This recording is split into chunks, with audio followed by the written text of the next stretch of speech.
Hi everyone, welcome to the math module of Sasha Ripley online GED course.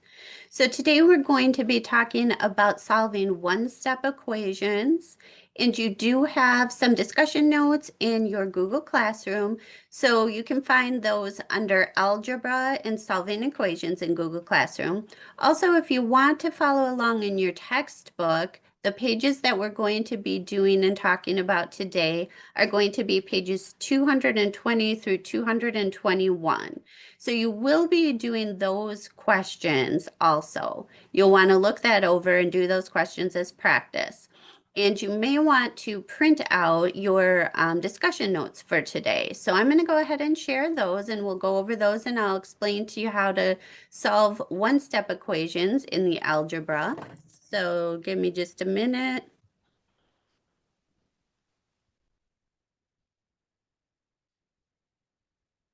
Okay, so hopefully everyone can see the discussion notes up on the screen there, solving one-step equations. Again, sometimes it's helpful if you have the discussion notes printed out and or your textbook open to the pages that we're working on, which again is pages 220 through 221. All right, so the first step to solving an equation with a variable is that you want to isolate the variable on one side of the equation, and the sides of the equation are separated by the equal sign. To isolate the variable, you must use the inverse or opposite operation, and you must always do the same thing to both sides of the equation.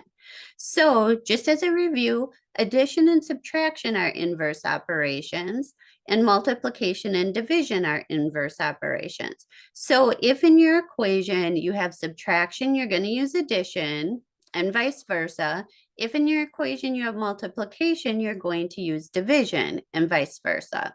And then once you've solved your equation, you can check to see if your answer is correct by substituting your answer for the variable in your original equation. So let's go over a few examples. Okay, so this first example is 10 equals y plus 6. So again, the first step, what we need to do first is isolate our variable. In this case, the variable is y on one side of the equation. So the way that we're going to do that is by using the inverse or the opposite operation. And because it's y plus 6, the inverse or opposite operation is going to be minus 6. So what we're going to do is we're going to subtract 6 from both sides. So as you can see, 6 minus 6 equals 0, and 10 minus 6 equals 4. So now all I'm left with is 4 equals y. So my final answer is 4 equals y, or you can also say y equals 4. Either way works. Okay, here's another one. X minus 12 equals 1.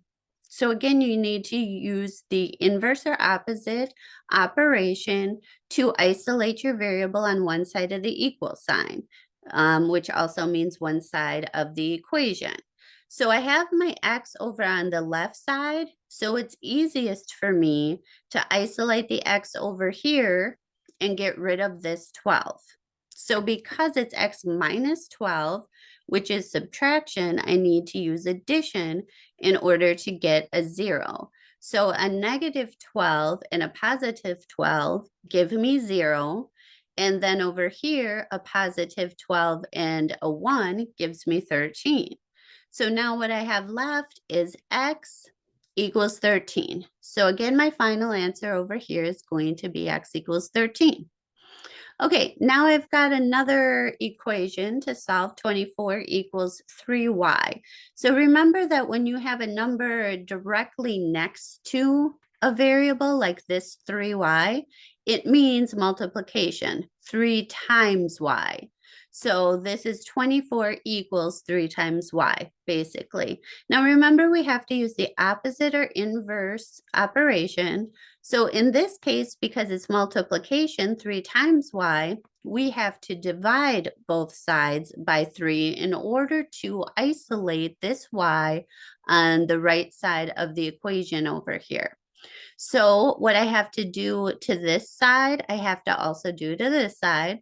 So 3y divided by 3 gives me 1y. And I don't have to put the 1 there because it's understood to be 1 if there's no number with the y. And 24 divided by 3 gives me an 8. So my final answer is going to be y equals 8. Okay, here's another example. 45 equals 5x. So again, this is a multiplication problem because 5x means 5 times x. So what I have to do is the opposite or inverse operation in order to isolate my x on one side of the equation.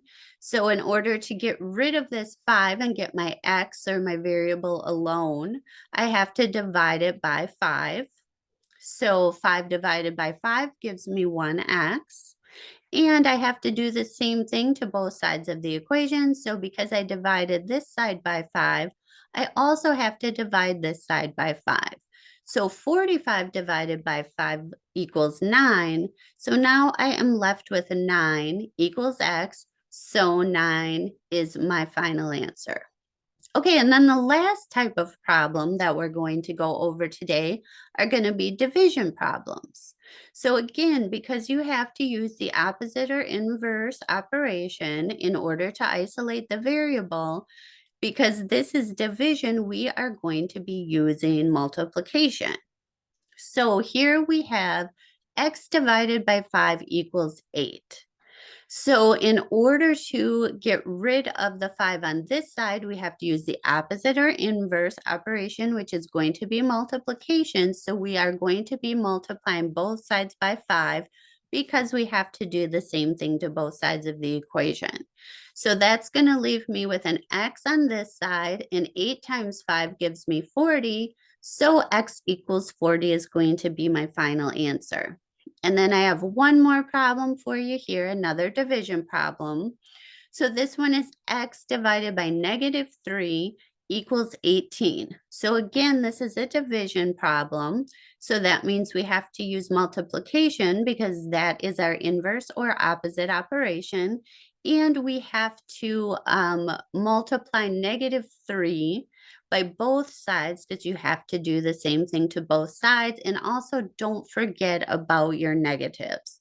If you don't include the negative, it will completely change your answer and you'll have an incorrect answer.